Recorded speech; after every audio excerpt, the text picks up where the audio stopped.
This channel does not promote any violent, harmful, or illegal activities. All content provided by this channel is meant for an educational purpose only. আর আজ অভিষেক বন্দ্যোপাধ্যায় ফের বিজেপিকে challenge ছুড়ে দিয়েছেন, বলেছেন 26-এর নির্বাচনে পুরো BJP লেজে গোবরে অবস্থা হবে।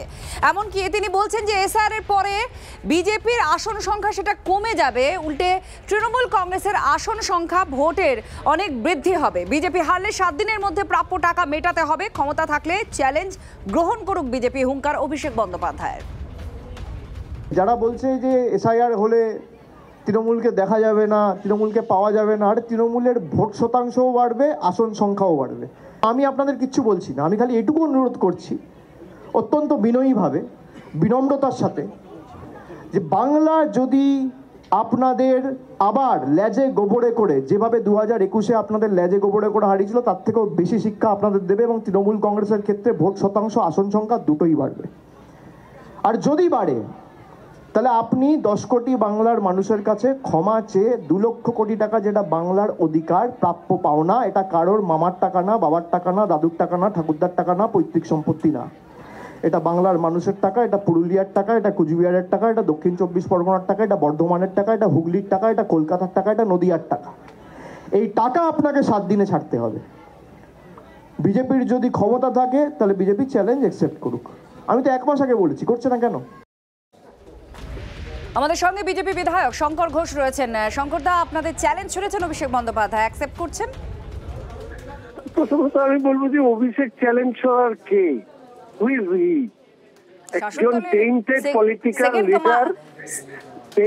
পলিটিক্যাল লিডার, টিনের চালে বড় হয়ে আজকে কয়েক হাজার কোটি টাকার মালিক হয়েছে, সরকারি অর্থ আত্মসাৎ করে এবং প্রশাসনকে ব্যবহার করে বিভিন্ন ধরনের দুর্নীতির অভিযোগে অভিযুক্ত। এখন যদি তারা এই ধরনের চ্যালেঞ্জ করেন তাহলে তো সেটা হাস্যস্কর হয়ে যায়। আমি আপনাদেরকে সামনে আপনাদের মাধ্যমে অভিষেককে চ্যালেঞ্জ করছি, এবারে 2026-এর নির্বাচনের পরে টিয়া পাখিকে নিয়ে সাথে নিয়ে অভিষেক রাস্তায় বসবে। বড় বড় কথা এসআইআর নিয়ে যদি এতই ওনাদের দলের ফল ভালো হয়, তাহলে বিএলও সাজিয়ে ওখানে বিক্ষোভ দেখানোর কি মানে? কি মানে বিএলওদেরকে কিডন্যাপ করা? কি মানে আইপ্যাককে দিয়ে ডাটা এন্ট্রি করা? এই সমস্ত করা হচ্ছে কেন?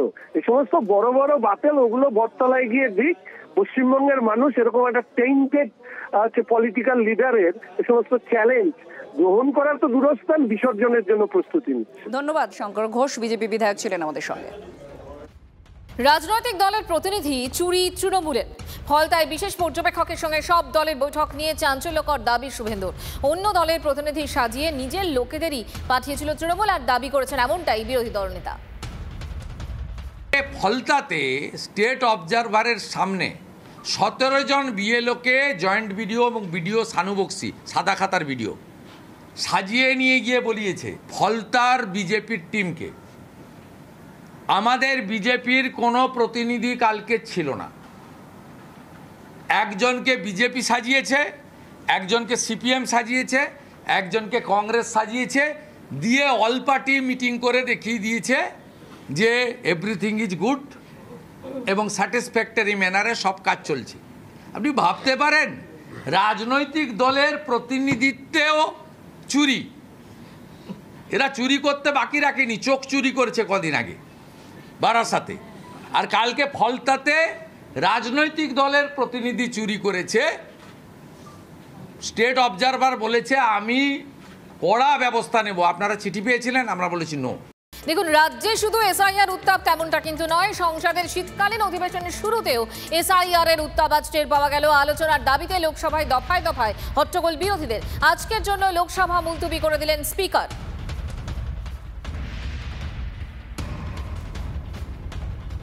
ড্রামা করার জায়গা নয় সংসদ, ড্রামা করার অনেক জায়গা পাবেন, সারা দেশ রয়েছে। সংসদ ড্রামা নয়, ডেলিভারি করার জায়গা। যেখানে হেরেছেন সেখানে বলেছেন, যেখানে হারবেন সেখানে গিয়েও আন্দোলন করুন।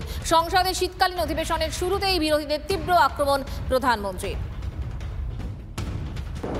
जो पहली बार चुन करके आए हैं या जो छोटी आयु के हैं, वैसे सभी दलों के सभी सांसद बहुत परेशान है, बहुत दुखी हैं। अपने सामर्थ्य का परिचय कराने का अवसर नहीं मिल रहा है और इसलिए मेरा आग्रह रहेगा इन चीजों को गंभीरता से लें ड्रामा करने के लिए जगह बहुत होती है, जिसको करना है करते रहें। यहाँ ड्रामा नहीं, डिलीवरी होनी चाहिए।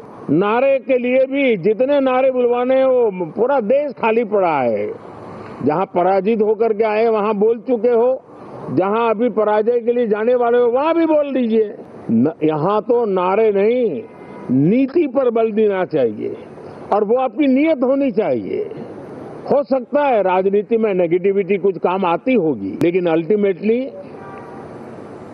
नेशन बिल्डिंग के लिए कुछ सकारात्मक सोच भी होनी चाहिए। আর এখানেই অভিষেক বন্দ্যোপাধ্যায় তিনি প্রশ্ন তুলেছেন যে সংসদের ভেতরে বিরোধীরা তারা কোনো রকম কোনো বিষয় নিয়ে আলোচনা দাবি করতে পারেন না। এসআইআর নিয়ে 40 জনের মৃত্যু হয়েছে, সেটা নিয়ে আলোচনা করা সেটা কি নাটক? পেহেলগাঁও দিল্লি বিস্ফোরণ নিয়ে আলোচনা চাইলে সেটা কি নাটক? সরকারের সংসদে আলোচনা করার দায়বদ্ধতা কি নেই? এই প্রশ্ন তুলেছেন তৃণমূল সাংসদ।